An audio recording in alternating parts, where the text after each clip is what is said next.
Bonjour Antoine, direction Bonjour le Mali ce soir, où l'armée a envoyé une colonne ces derniers jours dans le nord, mobilisation qui intervient dans une opposition avec les rebelles Touaregs de l'Azawad. Certains auraient vu les forces sur place. Oui, absolument. D'abord, un petit mot de contexte pour vous rappeler un petit peu, Raphaël. Effectivement, les forces armées maliennes, le Mali dirigé par la junte, a donc envoyé une colonne de forces armées en direction du nord, très précisément, dans le but de répondre à une mobilisation similaire de l'Azawad. On a très peu d'éléments sur les forces en présence, sur qui exactement est sur place, mais en tout cas, vous allez le voir sur les réseaux sociaux, certains sont déjà convaincus d'avoir trouvé des preuves de ces forces sur place. Nous voici donc par exemple un premier post Facebook que j'ai sélectionné pour vous. Cet utilisateur nous dit, voilà, il est très précis, il nous dit 115 véhicules de l'armée malienne ont donc quitté Gao, c'est dans le nord du Mali, pour se diriger vers Kidal, autre zone du nord Mali, bastion des terroristes rebelles. Vous l'avez compris, donc très orienté ce commentaire de la CMA, c'est l'organisation qui fédère les mouvements de l'Azawad. Avec donc ces photos juste ici que vous voyez là, avec ce drapeau du Mali exactement juste là.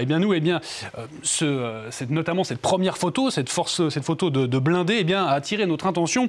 Ici, nous, à Info Intox, un mot d'abord de la viralité de ce post. Vous voyez, plus de 8000 likes, plus de 760 partages, donc une viralité assez importante. Nous, ce véhicule-là, il a attiré notre attention ici à Info Intox. Pourquoi ? Tout simplement parce qu'il nous a fait penser à un véhicule de l'armée française. Et je vous ai sorti cette photo-là pour vous rendiez bien compte. Ce véhicule-là, on l'a montré, nos confrères de RFI plus exactement l'ont montré, un expert militaire. Il est formel. Il s'agit bien d'un V1B, d'un véhicule de l'avant blindé français, avec des équipements que tout simplement l'armée malienne ne peut pas disposer. Et pour une raison très simple, c'est que la France n'a jamais cédé ce type de matériel, ni en prêt, ni en vente, à l'armée malienne, avec des éléments qui sont très distinctifs. Cette tourelle que vous voyez juste ici, c'est une tourelle téléopérée, comme on l'appelle, c'est caractéristique d'un blindé français. Autre point qui a attiré notre attention, c'est l'immatriculation que vous voyez juste ici.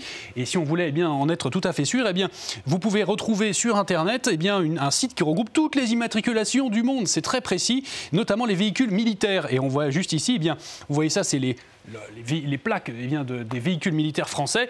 Et l'on voit juste ici que la série de numéros, ces groupes de 2 chiffres, ça correspond bien à un véhicule de l'armée française. Et si on voulait en être tout à fait convaincu, on a fait, nous, une recherche d'images inversée. Et bingo, si j'ose dire, on est tombé sur la photo originale. Vous la voyez juste ici, rien que sur le site du ministère des Armées. Rien que ça, c'est exactement la même photo que vous voyez juste ici. Elle montre le retrait, tout simplement, des forces Barkhane du Mali. Souvenez-vous, c'était en novembre 2021. Donc vous l'avez compris, une photo originale, mais qui a été donc sortie de son contexte. Vous avez un autre exemple à nous montrer? Oui, absolument. J'ai d'autres exemples dans ma besace, si vous me permettez l'expression, toujours autour de cette affirmation, autour des forces armées maliennes. Là encore, c'est toujours la même affirmation, une centaine de véhicules en route vers Kidal, avec cette fois-ci cette photo que vous apercevez juste ici. Là, ce qu'on a fait, c'est qu'on a fait exactement la même chose, recherche d'images inversée, et cette fois-ci, cette image, on l'a retrouvée, c'est bien sur la banque d'images. Alors, on la connaît bien ici, nous, les journalistes, c'est la banque d'images de nos confrères de l'AFP qui regroupe plein de photos prises par leurs journalistes, leurs photoreporters. On est tombé là-dessus, et on a retombé sur la photo très exactement identique. Vous la voyez juste ici, je vais vous la mettre en parallèle. On les voit, ce sont 2 photos toutes rigoureusement identiques. Cette photo-là, elle a donc été prise par un photographe de l'AFP, vous vous en doutez bien, et elle a été prise cette fois-ci en mai 2015, et toujours à Gao, dans le nord du Mali. Là encore, il s'agit de la force Barkhane.